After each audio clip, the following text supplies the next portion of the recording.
मोहन अपने मित्र रमेश के साथ रोज जंगल जाता था। वे दोनों कुछ दूरी पर एक एक जाल बिछा देते। दाना चुगने आए तोते जब जाल में फंस जाते तो वे दोनों उन्हें पिंजरे में बंद कर बाजार में बेच देते। इसी से उनका गुजारा चलता। पर कुछ दिनों से उनके जाल में कोई तोता नहीं फंसा। एक दिन जल्दी चलो रमेश, वरना देर हो जाएगी। हाँ हाँ चलो, मैं तैयार हूँ। रोज की तरह दोनों जंगल जाते हैं और जाल बिछाते हैं। सुबह से शाम हो जाती है, परंतु कोई भी तोता जाल में नहीं फंसता। अरे रमेश, मेरे जाल में तो कोई तोता नहीं फंसा। क्या तुम्हारे जाल में कोई तोता फंसा? नहीं मोहन, मेरे जाल में भी कोई तोता नहीं फंसा। बेकार इतनी मेहनत की, सुबह से शाम हो गई और एक भी तोता नहीं फंसा। लगता है आज भी खाली हाथ ही जाना पड़ेगा।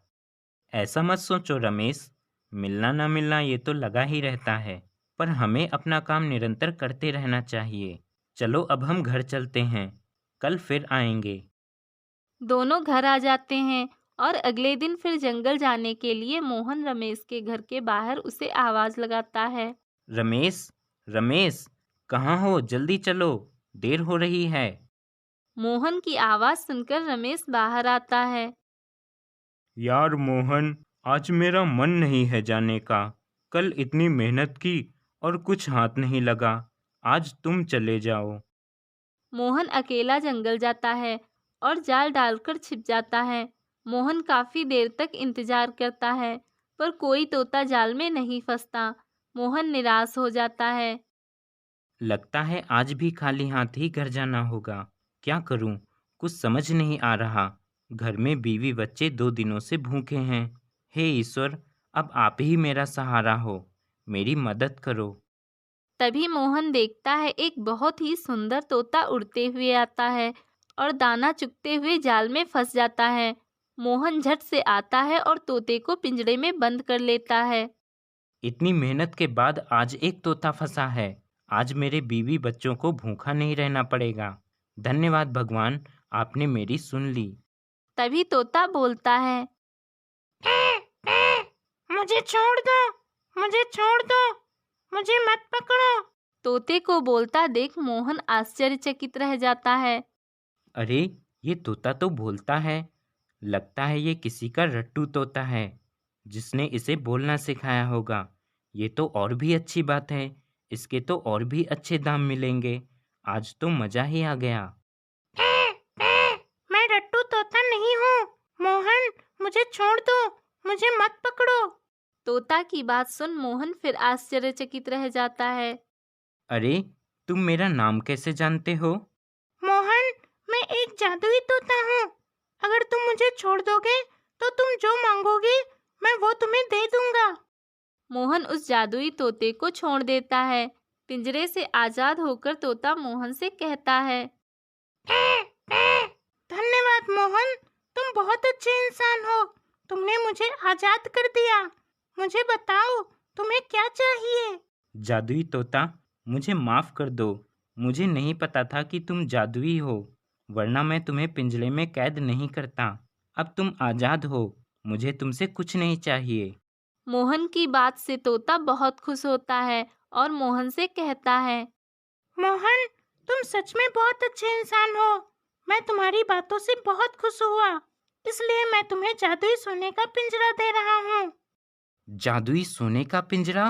तोता, क्या सच में ये जादुई पिंजरा है? हाँ मोहन, ये सच में जादुई पिंजरा है। और सुनो, इस पिंजरे में तुम जो भी वस्तु रखोगे सुबह तक वह सोने की हो जाएगी। लेकिन एक बात याद रखना, किसी भी पक्षी को इस पिंजरे में यदि कैद करोगे तो यह गायब हो जाएगा। इतना कहकर तोता उड़ जाता है। मोहन उस जादुई सोने के पिंजरे को लेकर घर आ जाता है। मोहन उस जादुई पिंजरे में एक वस्तु रखता है और अगले दिन सुबह देखता है तो वह वस्तु सोने की बन जाती है। धीरे धीरे मोहन बहुत धनवान हो जाता है और उसका घर भी अच्छा हो जाता है। एक दिन रमेश सोचता है, बहुत दिन हो गए हैं, मोहन से नहीं मिला हूँ। जाकर देखता हूँ कैसा है वो। रमेश मोहन से मिलने उसके घर जाता है, लेकिन रमेश को मोहन का घर नहीं मिलता। तभी रमेश वही एक व्यक्ति से पूछता है, अरे भैया सुनो, यहाँ मोहन का घर था, उसका घर नहीं मिल रहा। क्या अब वो यहाँ नहीं रहता? नहीं नहीं, मोहन भैया तो यहीं रहते हैं। अब वो बहुत अमीर हो गए हैं। वो देखो उनका घर। रमेश मोहन का घर देखता है और आश्चर्यचकित रह जाता है। तभी रमेश मोहन के घर जाता है। अरे मोहन, ये मैं क्या देख रहा हूँ? तुम तो एकदम बदल गए। क्या बात है? ये सब कैसे? सब ईश्वर की कृपा है मेरे भाई। रमेश को अब मोहन से जलन हो जाती है और वह सोचता है, कुछ तो राज है इसका जो ये बता नहीं रहा है। मैं भी पता लगा कर रहूंगा। रमेश अब हर वक्त मोहन पर नजर रखने लगा। धीरे धीरे रमेश को पता चल गया कि मोहन के पास एक जादुई सोने का पिंजरा है। अच्छा, तो ये बात है। मोहन के पास जादुई सोने का पिंजरा है, जिसमें कोई भी वस्तु रखने पर वह सोने की बन जाती है। तभी मोहन इतना अमीर हो गया है। जादुई सोने का पिंजरा देखकर रमेश को अब लालच आ जाता है और वह उसे चोरी करने के बारे में सोचता है। अगर मैं इस जादुई सोने के पिंजरे को चुरा लूं, तो मैं भी अमीर हो जाऊंगा। रमेश चुपके से रात में जादुई पिंजरे को चुरा कर अपने घर ले आता है और बहुत खुश होता है। हा हा हा हा हा। आज मैं बहुत खुश हूँ। मुझे सोने का जादुई पिंजरा मिल गया। अब मैं भी अमीर हो जाऊंगा। बहुत अमीर। हा हा हा हा हा हा हा। तभी रमेश के मन में एक विचार आता है और वह सोचता है, मैं सोच रहा हूँ, अगर मैं इस पिंजरे में पक्षियों को रात भर के लिए बंद कर दूं, तो सुबह तक वह सब सोने के हो जाएंगे। फिर मैं सोने के पक्षियों को बेचूंगा और बहुत अमीर हो जाऊंगा। अरे वाह! ये आइडिया तो कमाल का है। रमेश उस जादुई सोने के पिंजरे में एक पक्षी को बंद करता है और तुरंत ही वह पिंजरा गायब हो जाता है। ये देखकर रमेश आश्चर्यचकित रह जाता है। हाँ, ये क्या? जादुई पिंजरा गायब कैसे हो गया? तभी रमेश जल्दी से मोहन के पास जाता है और सारी बात बताता है और माफी मांगता है। रमेश, उस जादुई पिंजरे में किसी पक्षी को बंद करने से वह पिंजरा गायब हो जाता है। अगर तुम चोरी करने की जगह मुझसे मांग लेते तो मैं तुम्हें उसे दे देता और ये बात भी तुम्हें बता देता। मुझे माफ कर दो मोहन मेरे दोस्त। लालच में आकर मैंने अपने दोस्त के घर ही चोरी की, इसीलिए मुझे ये सजा मिली है। रमेश, जो हुआ उसे भूल जाओ। हमारी मेहनत ही हमारी जिंदगी का सबसे बड़ा सहारा है और हमें मेहनत करके ही अपना जीवन जीना चाहिए। हाँ मेरे दोस्त, तुमने सही कहा। आज से मैं बिना लालच किए हमेशा मेहनत करूंगा। एक गांव में शारदा देवी अपने परिवार के साथ रहती थी। उम्र हो जाने के कारण शारदा देवी अब बीमार रहती थी। शारदा देवी का बड़ा बेटा कमलेश और उसकी पत्नी शालिनी जायदाद को पाने की योजना बनाते हैं। आप मेरी बात ध्यान से सुनिए और जैसा मैं बता रही हूँ वैसा ही कीजिए। इस घर के 2 हिस्सों में से पेड़ की साइड वाला हिस्सा ही आप लेना, जिससे पेड़ हमारे हिस्से में आ जाए। फिर हम उस पेड़ को काटकर अपना धंधा शुरू करेंगे। हाँ शालिनी, तुम ठीक कहती हो। हमारे घर के आंगन में जो पेड़ है वह बहुत ही बड़ा है। उसे काटकर बेचने से अच्छे पैसे मिल जाएंगे, जिससे हम अपना काम शुरू कर सकते हैं। और छोटा भाई वो तो भोला है, उसे मैं जैसा कहूँगा मान जाएगा। शारदा देवी का छोटा बेटा भोला घर के आंगन में लगे पेड़ के पास ही ज्यादा समय बिताता और उस पेड़ से बातें करता। मेरे प्यारे पेड़, कैसे हो तुम? मैं माँ की देखभाल कर रहा था। माँ की तबीयत ठीक नहीं रहती है ना, इसीलिए मैं तुम्हारे पास ज़्यादा नहीं आ पाता। एक बार माँ ठीक हो जाए फिर मैं तुमसे खूब सारी बातें करूँगा। तभी भोला की पत्नी मालती आती है। सुनिए, माँ जी ने हम सबको बुलाया है, जल्दी चलिए। सभी माँ के पास आते हैं। बेटा, मैं चाहती हूँ तुम दोनों भाई हंसी खुशी से रहो, इसलिए मैं तुम दोनों को कुछ देना चाहती हूँ। ये मेरे गहने हैं, मैंने इन्हें बचा के रखा था। इन्हें तुम दोनों बराबर बराबर बांट लेना। माँ, आपके पास गहने थे तो आपने हमें बताया क्यों नहीं? हम इन्हें बेचकर आपका अच्छा इलाज करवाएंगे। मैं जानती थी बेटा, अगर मैं तुझे पहले ही गहने दे देती तो तू मेरे इलाज में इन्हें लगा देता, इसलिए मैंने नहीं दिए। बेटा, मैं चाहती हूँ इन गहनों से तुम दोनों अपना अच्छा जीवन शुरू करो। इतना कहकर माँ का देहांत हो जाता है। भोला बहुत दुखी होता है। कुछ दिन बीत जाते हैं। भोला दुखी होकर पेड़ से बातें करता है। पेड़, तुम्हें याद है ना, माँ हम दोनों को कितना प्रेम करती थी। पेड़, माँ के बाद तुम ही मेरा सहारा हो और मैं तुम्हें कभी नहीं छोड़ूंगा। तुम भी मेरा साथ कभी मत छोड़ना पेड़। शालिनी और कमलेश आपस में बातें करते हैं। आपने देखा था आपकी माँ के पास कितने गहने थे और उन्होंने वो सब हमसे छिपा कर रखा। अब जल्दी से आप बंटवारे की बात कीजिए ताकि हमें गहने और वो पेड़ मिल सके। हाँ शालिनी, सही कहा तुमने। बंटवारे की बात तो अब करनी ही होगी ताकि जल्द से जल्द हम अपना धंधा शुरू कर सकें। अब रहा नहीं जाता इस गरीबी में। तभी कमलेश भोला से बंटवारे की बात कहता है। कमलेश भैया, आप पेड़ की तरफ का हिस्सा लेना चाहते हैं, इस बात से मुझे कोई आपत्ति नहीं, पर भैया मैं पेड़ को नहीं छोड़ पाऊंगा। भोला की बात सुनकर कमलेश गुस्सा होकर कहता है। देख भोला, अभी तक इस घर का सारा खर्च और माँ की दवाई सब कुछ मैंने देखा भाला है। तूने इस घर में किया क्या है, सिर्फ खाने के अलावा। इसलिए इस घर में मेरा हिस्सा अधिक बनता है और मैं लेकर रहूंगा। और नहीं तो क्या, सब कुछ तो यही करते आ रहे हैं इस घर के लिए। आपने किया ही क्या है, सिर्फ घर में रहने और खाने के अलावा। घर का अधिक हिस्सा तो हमें ही मिलना चाहिए। बड़े भैया, भाभी, कृपया मुझे इस पेड़ से अलग मत कीजिए। इस पेड़ को माँ ने अपने हाथों से लगाया था। ये पेड़ माँ की निशानी है। मुझे इस पेड़ से अलग मत कीजिए। चाहे तो आप माँ के सारे गहने सोना ले लीजिए, पर मुझे ये पेड़ वाली जगह दे दीजिए। भोला की ये बात सुनकर शालिनी कमलेश से कहती है, सुनिए, अगर ये हमें सारा सोना गहने दे रहा है तो इसे पेड़ दे दीजिए। हाँ शालिनी, जब हमें सोना ही मिल रहा है तो हम इस पेड़ का क्या करेंगे। दे दो, इसे पेड़ वाली जगह दे दो। दोनों भाइयों में बंटवारा हो जाता है। कमलेश सारे गहने और जगह लेकर अपना घर बनवाता है और धंधा शुरू करता है।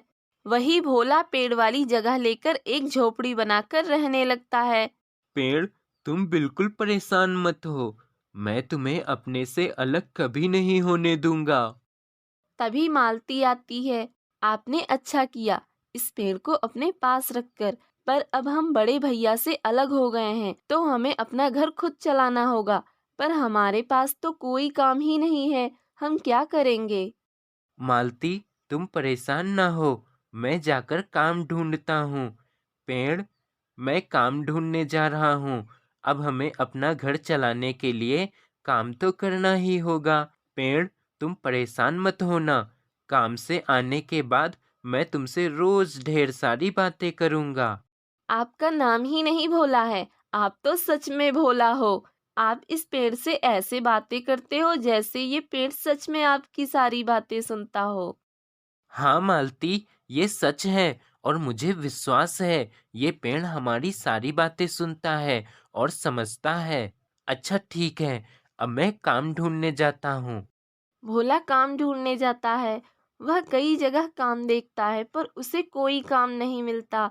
तभी वह देखता है बाजार में उसके बड़े भाई कमलेश ने एक बड़ी दुकान खोल रखी है। भोला कमलेश के पास जाता है। अरे वाह भैया, आपने तो दुकान खोल ली। ये आपने बहुत अच्छा किया। हाँ भोला, मैंने अपनी दुकान खोल ली। पर तू यहाँ क्या कर रहा है। भैया, मैं काम ढूंढने आया था पर मुझे कहीं कोई काम नहीं मिला। भैया, आप ही मुझे अपनी दुकान में कोई काम दे दो, मैं अच्छे से काम करूँगा। आज अगर मैंने इसे काम दे दिया तो कल को ये कहीं मेरी पूरी दुकान ना हड़प ले। नहीं नहीं, मैं इसे काम नहीं दे सकता। भोला, मेरे भाई, तू मेरे साथ मेरी दुकान में काम करता तो मुझे बहुत अच्छा लगता, पर मेरी दुकान अभी इतनी ज़्यादा चलती नहीं, ना ही ज़्यादा काम होता है जो मैं तुझे रख लूं। तू कहीं और देख ले। कमलेश की बात सुनकर भोला दुखी होकर घर आ जाता है। क्या हुआ, काम नहीं मिला? नहीं मालती, कहीं कोई काम नहीं मिला। मैंने बड़े भैया से भी मदद मांगी, पर उन्होंने भी हमारी कोई मदद नहीं की। तो अब हम क्या करेंगे? मालती, तुम परेशान मत हो। आज काम नहीं मिला तो क्या हुआ, मैं कल फिर से काम ढूंढने जाऊंगा। अच्छा, तुमने पेड़ को पानी दिया? अरे, मैंने ध्यान नहीं दिया, मुझे माफ कर दीजिए। मैं अभी पेड़ को पानी देती हूँ। मालती, पेड़ का ख्याल रखा करो। हम भूखे हैं कोई बात नहीं, पर हमारा पेड़ भूखा नहीं रहना चाहिए। भोला पेड़ को पानी देता है, तभी पेड़ से एक पत्ता टूटकर गिरता है। मालती उसे देखती है, वह सोने का पत्ता होता है। अरे, वो देखिए, पेड़ से सोने का पत्ता गिरा। अरे हाँ मालती, सच में ये तो सोने का पत्ता है, पर ये किसका है? तभी पेड़ से आवाज आती है। भोला, ये सोने का पत्ता तुम्हारा है, इसे तुम ले लो। हाँ, पेड़ से आवाज आ रही है, पेड़ बोल रहा है। हाँ भोला, तुमने सही कहा। मैं तुम्हारी सारी बातें सुनता था और आज मैं तुमसे बोल भी रहा हूँ। भोला, ये सब तुम्हारे अच्छे मन और अधिक विश्वास के कारण ही संभव हो पाया है। भोला, तुम बहुत अच्छे इंसान हो, इसलिए ये तुम्हारा उपहार है। तुम जब भी मेरी जड़ों में पानी डालोगे, मेरी टहनियों से सोने की पत्तियां गिरेंगी। पेड़ की बातें सुन भोला और मालती दोनों बहुत खुश होते हैं। अब भोला जब भी पेड़ की जड़ों में पानी डालता, पेड़ की टहनी से सोने की पत्तियां गिरती। धीरे धीरे भोला और मालती बहुत अमीर हो जाते हैं, बड़ा घर बनवा लेते हैं और भोला एक बहुत बड़ी फैक्ट्री लगाता है और गांव के कई सारे गरीबों को रोजगार देता है। तभी एक दिन कमलेश भोला की फैक्ट्री में काम मांगने आता है। बड़े भैया, आप यहाँ? हाँ मेरे छोटे भाई भोला, मुझे अपनी फैक्ट्री में काम दे दे। मैं बहुत परेशान हूँ, मेरी दुकान घाटे में चली गई। मैं कंगाल हो गया मेरे भाई। भैया, आप बिल्कुल परेशान मत हो, मैं हूं ना, आपका छोटा भाई। भोला कमलेश को अपनी फैक्ट्री में अच्छा काम देता है। काम करते हुए कमलेश सोचता है, कितनी बड़ी फैक्ट्री लगाई है भोला ने, और घर भी कितना बड़ा बनवाया है, पर भोला के पास इतना सारा रुपया आया कहाँ से? तभी कमलेश घर आता है और शालिनी से कहता है, सालनी, तुम्हें पता है भोला ने बहुत बड़ी फैक्ट्री लगाई है और लाखों का कारोबार है उसका। मैंने खुद देखा। क्या आप सच कह रहे हो? ये सब इतनी जल्दी कैसे हो गया? आपका छोटा भाई आपसे आगे कैसे निकल गया? कुछ तो बात है, हमें पता लगाना होगा। कमलेश और शालिनी भोला पे नजर रखते हैं और वे देख लेते हैं कि भोला के आंगन में लगे पेड़ को भोला पानी देता है और उसकी टहनी से सोने की पत्तियां गिरती हैं। हाँ, देखा आपने, तो ये बात है, पेड़ की टहनी से सोने की पत्तियां गिरती हैं। अच्छा, तो इसी कारण ये भोला हमें पेड़ नहीं दे रहा था। हम तो इसे सीधा समझते थे। ये तो बहुत ही चालाक निकला। गुस्से में कमलेश जाता है और भोला से झगड़ा करता है। भोला, तुमने मेरे साथ धोखा किया। मुझे माँ के थोड़े से गहने देकर सोना देने वाला जादुई पेड़ खुद ले लिया और अमीर बन गए। बड़े भैया, आप ये क्या कह रहे हो? ये सच नहीं है। मैं सब जानता हूँ, मुझे मत बताओ। मैंने सब देख लिया है। मुझे ये सोना देने वाला पेड़ चाहिए। आज से ये पेड़ मेरा है। इतना कहकर कमलेश जल लेता है और पेड़ की जड़ों में डालता है। पेड़, मुझे सोना दो, ढेर सारा सोना दो मुझे। तभी पेड़ से आवाज आती है, नहीं, तुम्हें सोना नहीं मिलेगा, क्योंकि तुम एक लालची और स्वार्थी व्यक्ति हो। भोला एक सच्चा और अच्छा व्यक्ति है। अगर तुम्हें सोना चाहिए तो पहले भोला की तरह दयालु और अच्छे व्यक्ति बनो।